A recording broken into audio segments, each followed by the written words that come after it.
Did you ever have an imaginary friend when you were a kid? I did. His name was Freckles the Clown. He had red, fuzzy tufts of hair jutting out of the sides of his head at odd angles. His eyelids were painted blue and his face was painted white. He had a red nose and lots of freckles. I mean, the freckles weren't just on his face either, but all over his clothes, arms, like a million misshapen polka dots. Like blood splatter.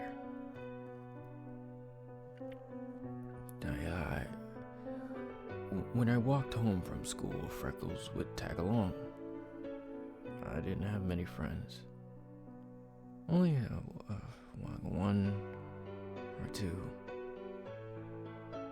And they had other friends who they spend most of their time with, so I was left alone with Freckles. We splashed through mud puddles together in the spring, make piles of leaves and dive into them in the fall. We'd make snow forts in the winter and snowmen to guard them. I never had many real friends, but I was never lonely as long as Freckles was around to keep me company. But what I didn't know was that Freckles was a jealous imaginary friend. He didn't like me hanging out with anybody except for him. One day at school, I made a friend. A real one. Not invisible like Freckles. A kid named Peter started talking to me during recess. We were both playing on the jungle gyms when I saw a South Park shirt. I complimented him on it, and I said that was my favorite show, even though I technically wasn't allowed to watch it. That seemed enough information for him to decide that I was okay. He told me that a bunch of his friends were coming over that weekend for his birthday party and invited me to come. I looked around to see where Freckles was, since I always looked for his approval, and he was nowhere to be seen. It's like he just vanished. I told Peter that I'd be happy to go to his birthday party. He gave me his address and told me to be there Saturday around noon. An extra invitation was in his backpack and he gave it to me at the end of the day, hastily filled out with my name, misspelled, but that was okay. I was actually invited to a birthday party for the first time in my life. I couldn't believe it. The rest of the week, I was so excited about the birthday party that that's all I talked about. To my parents, to my teachers, to everyone willing to listen. Freckles, though.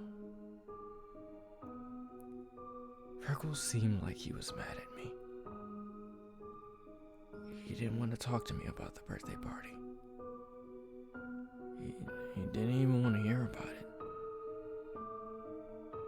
But eventually he seemed to come around, though.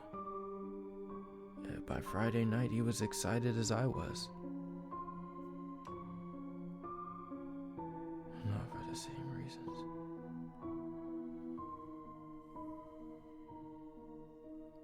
Saturday finally came and my mom drove me to Peter's house.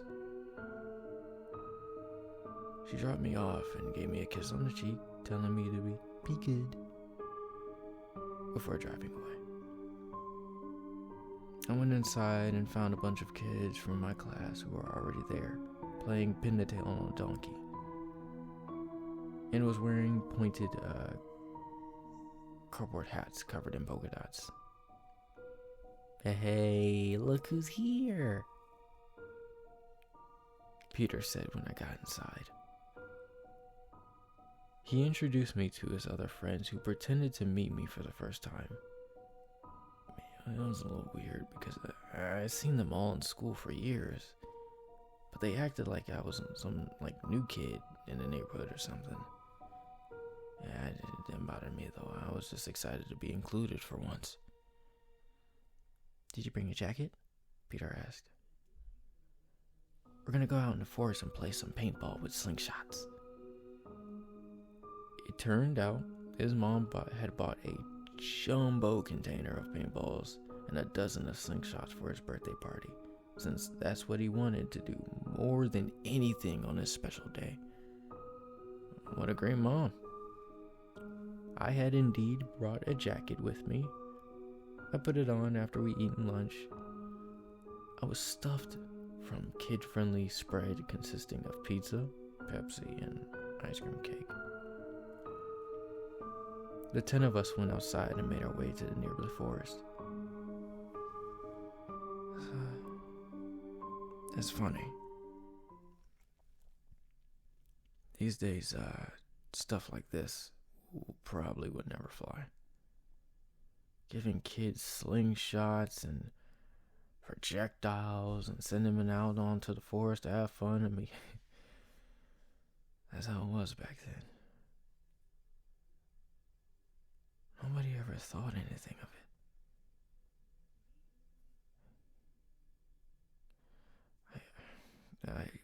We all split up for the free-for-all, free-for-all match, and agreed we would meet up again where we started.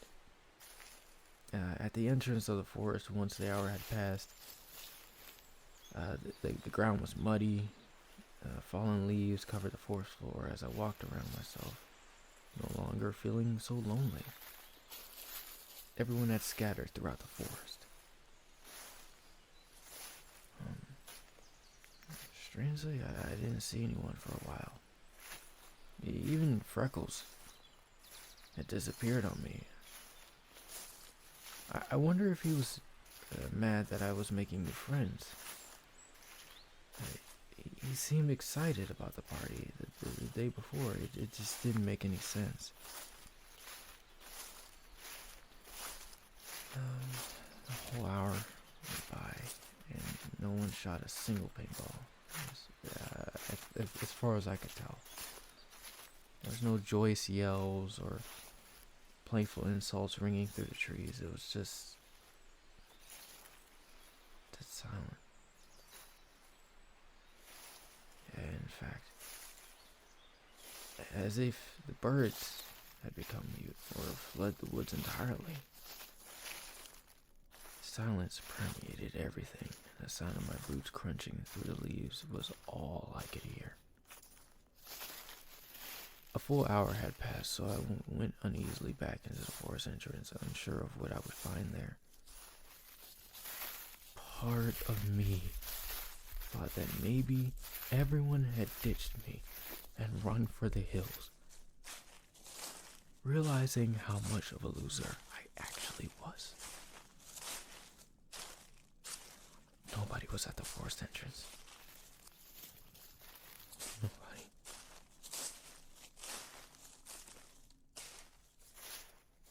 All the kids out there. All the kids were still out there somewhere, roaming the woods.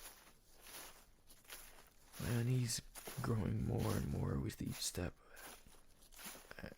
I began to search for him. I didn't know why. But a knot of worry was growing steadily in my belly, getting larger and heavier by the second. It took a while to find them. They were all together, so it made it easier. I was drawn to the sound of someone chewing on something stringy and wet, like an animal. The sounds of teeth snapping and cartilage and chewing gristle became even clearer as I drew near. Freckles was crouched and perched on a log like a wild primate.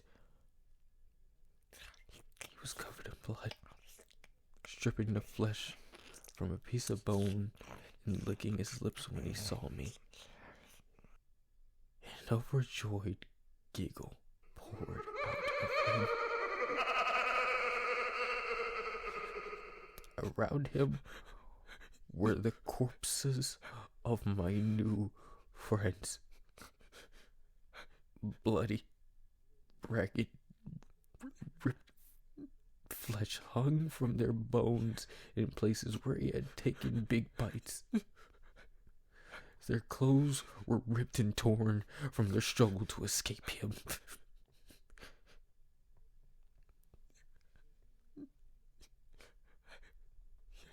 You were right.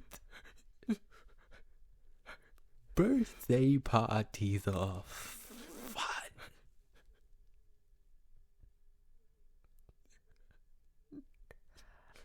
I am so glad you invited me.